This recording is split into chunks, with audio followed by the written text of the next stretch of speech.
পুলিশের কার্যক্রমের স্থবিরতা অনেকটাই কেটে গেছে। চুরি, ডাকাতি ও ছিনতাইয়ের ঘটনায় পুলিশ অনেকটাই সজাগ অবস্থায় রয়েছে বলে মন্তব্য করেছেন রাজশাহী রেঞ্জের ডিআইজি আলমগীর রহমান।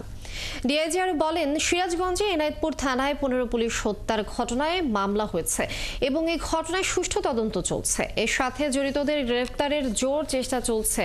সিরাজগঞ্জের শাহজাদপুরের রবীন্দ্র কাছারি বাড়িতে বিভিন্ন রাজনৈতিক দলের নেতাকর্মীদের সাথে এক মত বিনিময় সভায় তিনি এসব কথা বলেন। সভায় মাদক, ছিনতাই, ডাকাতি রুখতে সবার সহযোগিতা চান তিনি।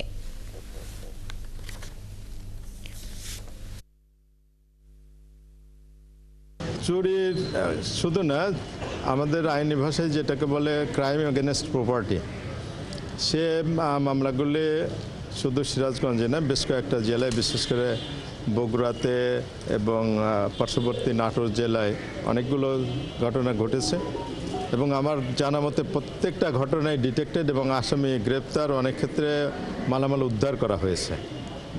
সুতরাং এই ঘটনার প্রেক্ষিতে যদি আসামি আমরা গ্রেপ্তার করতে না পারতাম, মালামাল উদ্ধার করতে না পারতাম, শনাক্ত করতে না পারতাম, সেটা হতো আমাদের ব্যর্থতা।